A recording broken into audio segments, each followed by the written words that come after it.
Hello guys, আসসালামু আলাইকুম, welcome to my new blog video. So আজকে হচ্ছে গিয়ে সকালবেলা এত কিছু ছিঁড়ছে। এগুলো হচ্ছে গিয়ে পাকা সিম, যেগুলো থেকে বীজ হবে এই শ্রেণীতে আছে। আর ওই যে কাঁচা সিম, তারপরে কাঁচা টমেটো, পাকা টমেটো আর বড়ই পারছিল। তো ওইগুলোর হচ্ছে গিয়ে ভিডিও করতে পারি না, কারণ আমি স্কুলে গেছিলাম। তো আম্মুর একার পক্ষে এটা ভিডিও করা আর ছিঁড়াটা অনেক কঠিন বিষয়। যাই হোক, সো গাইজ আজকে হচ্ছে গিয়ে ভিডিওটা একটু দেরিতে আমি দিতেছি, কারণ কি আমার পড়াশোনা আছে। তো তার জন্য আমার পড়তেও হইতেছে আর পাশাপাশি ভিডিও মেক করতেছে, তো বুঝতে পারতেছেন। তো একটু ম্যানেজ করে নেন। আর হ্যাঁ, এই যে হচ্ছে গিয়ে আমাদের ইফতারি আজকের।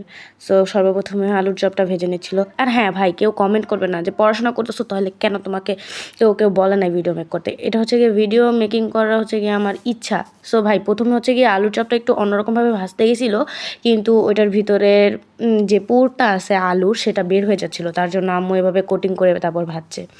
তো এরপরে বেগুনির চপ আর বড়া এগুলো ভেজে নিছে। দেন তারপরে হচ্ছে গিয়ে এই যে শরবত আছে, 3 রকমের আখের শরবত। আর শুধু আমার ভাই একমাত্র রুয়াবজা খায়।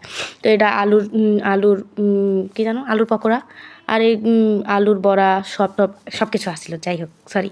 আবার নুডলসও ছিল। নুডলস হচ্ছে গিয়ে আমাদের একটা আন্টি দিছে তাদের ইফতারি থেকে। আর খেজুর, ফলের মধ্যে শসা, বড়ই তো আমাদের গাছের, এটা জানেনি। আর ডেজার্ট ছিল আলুর চপ, বেগুনের চপ।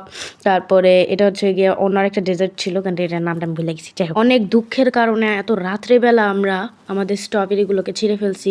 স্ট্রবেরি গাছের উপরে কিন্তু আমরা একটা জিনিস দিয়ে ঢাইকা দিছিলাম, বাট তারপরও সেটা উড়ে গেছে আর পাখি লাস্টে খাইয়েই ফেলছে। ভাই, এত কষ্টে আমরা রাত্রেবেলায় ছিঁড়ে ফেলছি, কারণ কি এটা সকালবেলা আরও থাকতো না।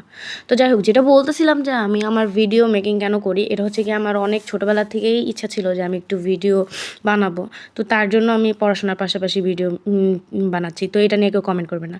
সো এই যে হচ্ছে গিয়ে ফাইনাল লুক। তো আজকে ভিডিও এই পর্যন্ত। ভালো থাকবেন, সুস্থ থাকবেন, আল্লাহ হাফেজ।